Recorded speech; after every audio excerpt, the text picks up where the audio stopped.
Hey everyone, it's Joe and welcome back to Humanfluence. This is our final part on our series on salvation. Over the last 3 parts, we've explored how good works and faith are intertwined. Examples in Scripture showing how salvation is not just about belief, but also about how we live our lives.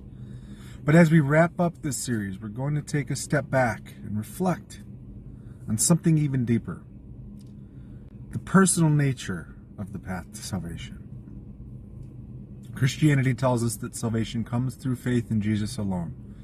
Other religions offer different routes. Some focus on enlightenment, others on good deeds and following a specific path. And this is where the division often starts. But when we set aside the dogma and open our minds, we begin to see that these teachings, while different on the surface, share an important commonality. The journey to salvation is a personal one. In a world seeking light amidst darkness, we enlighten minds, we awaken souls. Together we ignite the spark of transformation. For when you confront your own shadow, you unveil your inner light. Humanfluence, creating a new reality. Salvation is our own journey. The truth is, it's individual. It's something we must all navigate for ourselves. There isn't a one-size-fits-all answer, and while one religion may preach that good works will never get you there, another may emphasize them as essential.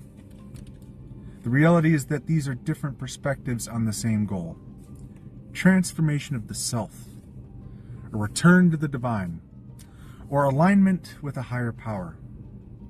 The scriptures are full of nuance, and when we open our minds, we see that salvation might be less about following rigid rules and more about living in alignment with love, compassion, and higher truth.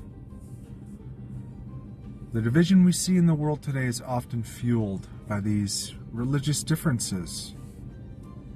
This sense that my way is right and yours is wrong. But what if we let go of the dogma? What if we focused on what truly matters? How we treat others, how we live, and how we act in this world.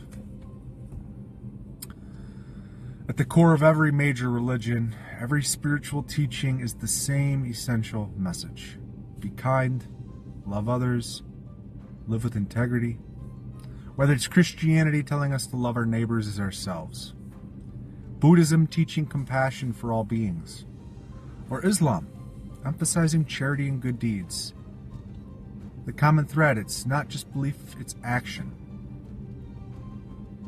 Whether it's the argument over faith and good works or simple misunderstandings, if we focus on living in harmony with these core principles, the details of dogma fade into the background. So where does this leave us? We've spent the last 3 videos looking at the examples where faith and good works come together in the Bible. We've seen that salvation, at least from the perspective of Jesus' teachings, is not about sitting back and believing. It's about living your faith through action. But the larger point here is this: we all have our own path to walk. So as we bring this series to a close, let's think about what that means. If salvation is our own journey, then the way we get there might look different than another person.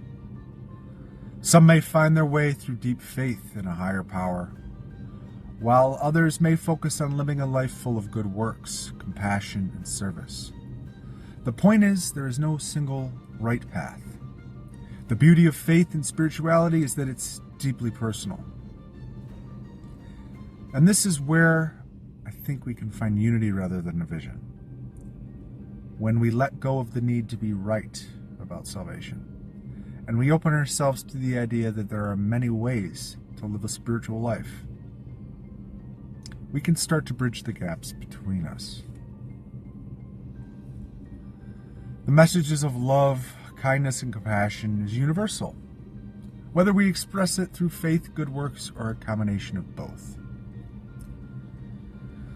Now, to wrap things up, let's do a rapid-fire list of ways you can actively live out your own salvation every day.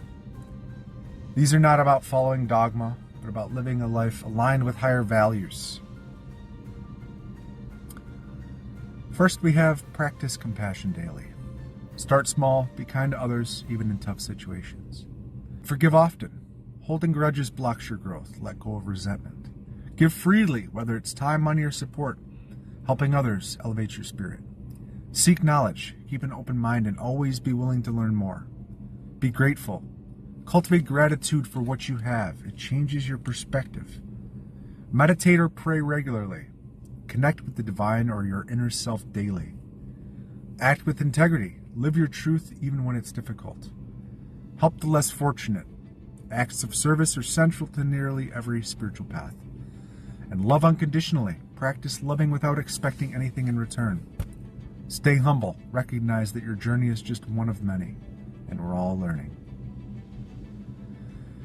And let's add to this 12 powerful sayings of Jesus that remind us how central good works, love, and compassion are to salvation. Love your neighbor as yourself. A clear call to treat others with kindness and compassion. Do to others as you would have them do to you. This golden rule emphasizes moral living and good works. Blessed are the peacemakers, for they will be called the children of God, highlighting the importance of working for peace in the world. For I was hungry, and you gave me something to eat. I was thirsty, and you gave me something to drink. Jesus directly connects salvation with acts of charity and compassion. By this, everyone will know that you are my disciples, if you love one another. Love in action is the hallmark of true faith. Let your light shine before others, that they may see your good deeds and glorify your Father in heaven. Jesus calls us to let our good works be visible to the world. Whoever wants to become great among you must be your servant. True greatness is found in serving others. Forgive, and you will be forgiven. Forgiveness is a key part of living a spiritual life, freeing both ourselves and others. Give to the one who asks you, and do not turn away from the one who wants to borrow from you. Acts of generosity are central to Jesus' message. If you love me, keep my commands. Following Jesus' teachings requires both belief and action. The greatest among you will be your servant. Serving others is central to the life of faith. Where your treasure is, there your heart will be also. Jesus reminds us that what we value in life and how we act on that reveals the state of our heart. In the end, the journey to salvation is not something anyone else could dictate for us. Yes, there's a general path, but it's a personal path, one that we walk every day with our choices, our beliefs, and our actions. The Bible, along with other sacred texts, offers guidance, but ultimately, it's up to us to live in a way that resonates with our deepest truth. Whether you find yourself drawn to faith, good works, or a blend of both, the key is to stay open-minded, compassionate, and true to yourself. Leave a comment below, like, subscribe, hit that notification bell. Thanks for checking out this series on good works versus salvation, and I'll see you in the next one. Keep seeking, keep questioning, and keep growing on your own journey. Humanfluence, out.